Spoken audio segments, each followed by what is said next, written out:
Busanda TV imefika nyumbani kwa mtiania wa udiwani Mheshimiwa Waston Makungu. Lengo kubwa ni kwa ajili ya kutaka kufahamu ni nini kilichoweza kumletea msukumo kwa ajili ya kuchukua fomu ya udiwani katika kata ya Nyaruyeye.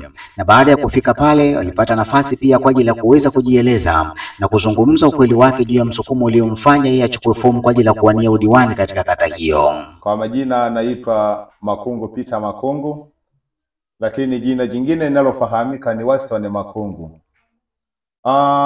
Kwa habari ambayo inayoendelea na habari yetu ya kugombea kata yetu ya Nyaruyeye, nimedhamiria kama mwanachama wa Chama cha Mapinduzi ambaye nimeweza kuingia katika chama hicho mwaka 2000.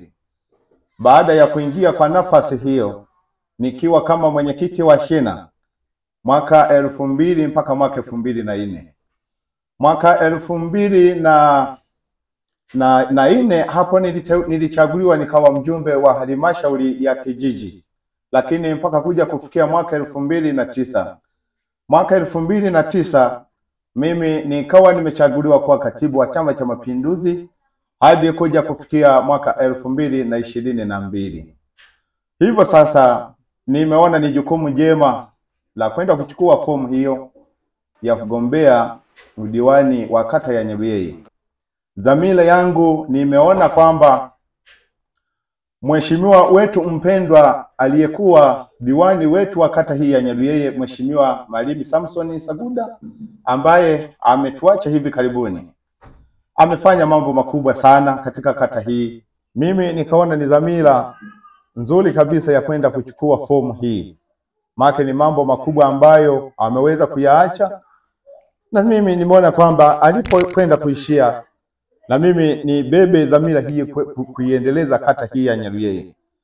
Ni mambo makubwa ambayo yanayoendelea katika kata yetu ya Nyaruyeye kwa upungufu wa vitu ambavyo vipo, hasa katika miundombinu za barabara ambapo vikiwepo barabara, lakini zahanati yetu tunaiona haijaboreka sana kulingana na mienendo za kiuchumi katika kata yetu.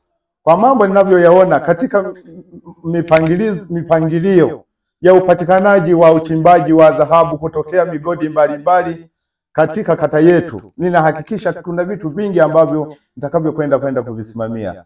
Lakini hasa kina mama, maji ni shida katika kata hii. Tajitahidi sana kuleta maendeleo kwa kutoa shida hii kwa ngazi ya kina mama, habari ya maji. Lakini pia elimu ni jambo ambalo linaloendelea sana. Upungufu wa walimu madarasani, nitajitahidi kwa kata hii kuleta walimu wa kutosha katika kata hii ili kusudi tuweze kuendelea na kuiboresha elimu yetu ya kata ya Nyaruyeye. Nikushukuru sana Bwana Peter Waston Makungu. Umezungumza vizuri kwamba wewe miaka mingi umekuwa katibu wa Chama cha Mapinduzi. Lakini nikiangalia ulikuwa umesema umefanya kazi na mheshimiwa marehemu diwani aliyekuwepo Malimi Samson Saguda. Na kwa nini vitu hivyo unavyovisema usingeliweza kumshauri toka mwanzo vikafanyika tu? Kulikuwa nafikiri hakuna umaana wa wewe tena kufuata fomu, aliyakuwa ulikuwa mshauri wa diwani, mlikuwa naye karibu na ulikuwa unamratibia shughuli mbalimbali. Kwa nini msingelivitekeleza tu wakati yeye akiwepo kamshauri fanya na hiki na kakifanya? Umeamua kuchukua mwenyewe baada ya yeye kufariki. Kwa sababu gani hasa? Asante. Mimi nikiwa katibu wa Chama cha Mapinduzi tawi la Nyaruyeye, sisi kama chama tulitekeleza jukumu letu ambalo lilikuwa ni kumwagiza yeye kama diwani kutoka, yani tukimwagiza kama chama. Maana chama sisi tunavyotekeleza kwamba tumwagize atekeleze maelekezo ya Chama cha Mapinduzi, yani ilani ya Chama cha Mapinduzi.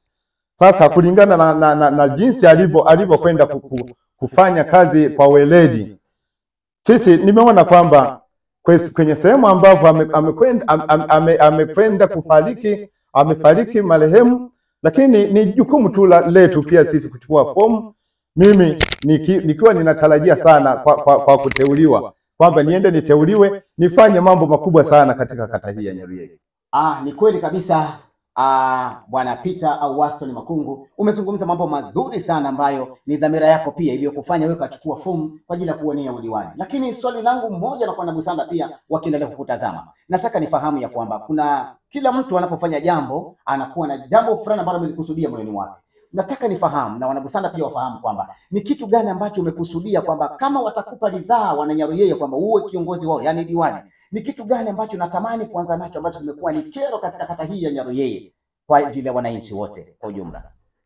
Mimi ninachotarajia kuanza nacho kukifanya katika kata hii ya Nyaruyeye ni kuhakikisha maji yanapatikana katika kata hii. Lakini si hicho tu ambacho ninaweza kuanza nacho, lakini pia muunganisho wa mabarabara katika kata hii ya Nyaruyeye. Maana ukiangalia barabara la kutoka Muhama kuja Nyaruyeye ni barabara ambalo halijatengenezwa tangia awali, japo kuwa Mheshimiwa Ahmed Mbaraka naye alijitahidi sana kujaribu kutengeneza lile barabara, lakini kwa kipindi hiki halikuwezekana sana kufanikiwa. Ukiangalia pia kutoka sehemu ya kutoka Nyaruyeye kwenda Wigo, barabara lile halijakaa vizuri sana kulingana na mazingira yetu ya muunganiko wa kata yetu ya Nyaruyeye. Asante. Nikushukuru sana Bwana Waston au Peter Makungu kwa maelezo yako mazuri sana. Watanzania na Wanabusanda wote wanazidi kukutazama na kusikiliza nini ambacho unakizungumza. Na hivi ndivyo anaeleza kwamba kipaumbele chake hasa ni kwa ajili ya kurejesha maji, yani lile swala ambalo linazungumzwa katika ndani ya Chama cha Mapinduzi juu ya kumtua mama ndoo kichwani. Hili ndio amelisemelea, lakini pia uunganishwaji wa mabarabara kutoka kata kwenda kijiji kingine pia. Amezungumzia Muhama pamoja na Wigo. Hizo barabara ni korofi na kusudi lake ni kwa ajili ya kwamba atakapotumwa tu na wananchi ataanzia hapo kwa ajili ya marekebisho ya barabara hivyo. Nikiripoti habari kutoka jimbo la Busanda, mimi ni Paul Januari wa Busanda TV Online.